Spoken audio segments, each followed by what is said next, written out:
Hey everyone. For breakfast, I had some kimchi fried rice that my mom made, and I also had some other rice, and then I also had a banana. And then for dinner, I had some leftover Christmas food. For Christmas yesterday, we had like a big roast and such, and it was really tasty. Yeah, we had like a roast and like potatoes and like bread and like other food. What else? Oh, green beans and Brussels sprouts, and that was tasty. Um, and yeah, so we made some leftovers out of that, and my mom sort of made like a French dip type sandwich. Well, no, well, we all made our own sandwiches, but my mom made made the dip in a French dip, and so my sandwich was turned into a French dip, via the presence of this liquid, and so I had sort of a French dip sandwich for dinner, and then I had a piece of pie, a piece of cherry pie, from the store. I'm just hanging out today. I woke up at like 5:40 a.m. this morning, which is an hour later than I want to be going to bed. Oh, than I want to be waking up. But what can you do? And I walked, I think, 7 miles on the treadmill. Yeah, I walked 7 miles. Took almost about exactly 2 hours altogether. And then I came up here and I just did some AWS stuff all day. I think I'm gonna bite the bullet right now. So my Minecraft server has a thing called a blue map, and it's essentially a map of the Minecraft server that you can open up in your web browser. And the thing is that it's sort of hosted by my Minecraft server. So I turn on my Minecraft server and it like runs like some sort of like Nginx thing or like an Nginx thing internally inside of the plugin that allows it to host a web server. But the thing is if people were to just connect to my Minecraft server and use the port that it's running on, it's just going to be through HTTP.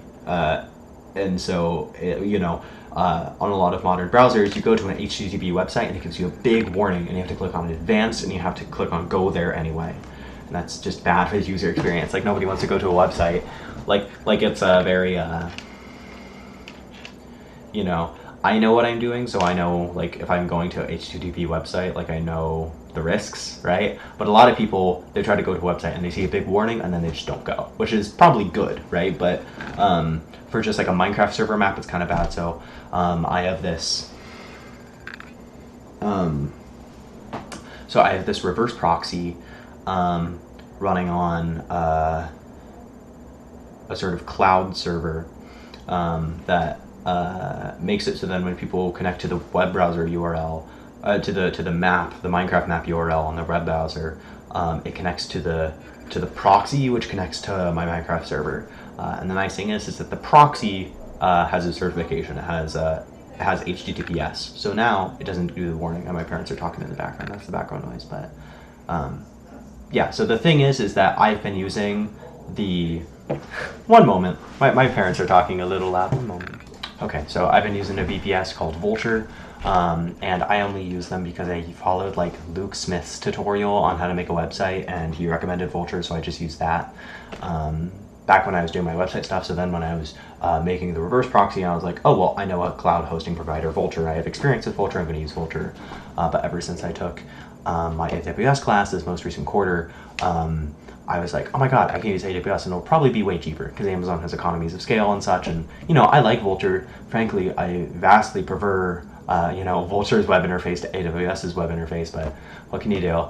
And, I did the math. I can have an ARM-based, like, T3 Nano. It's not T3. I could have an ARM-based T4G Nano EC2 instance, and it's going to do exactly what I need it to do for like $3 a month. And right now I'm paying like $5 a month for this Vulture VPS, when I could be spending on this Vulture cloud server, when I could be spending $3 on this Amazon server. The more I touch my hair, the worse it looks. I haven't done my hair today, so it's just some hair on my head. But yeah, so tomorrow morning before I go to therapy, I'm probably gonna bite the bullet, and I'm probably gonna cancel my Vultr VPS. I'm gonna start up my EC2 instance, and it's gonna be a lot nicer. Well, it's not gonna be a lot nicer. It's probably gonna be a little slower, but it's gonna be a lot cheaper, and that's all I really care about.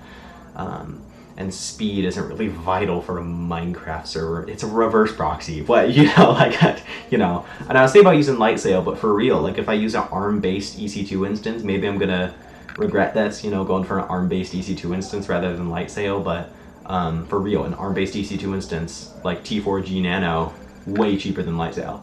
It's like half a dollar cheaper than Lightsail. But yeah, that's pretty much it. Nothing else is really going on today. Yeah.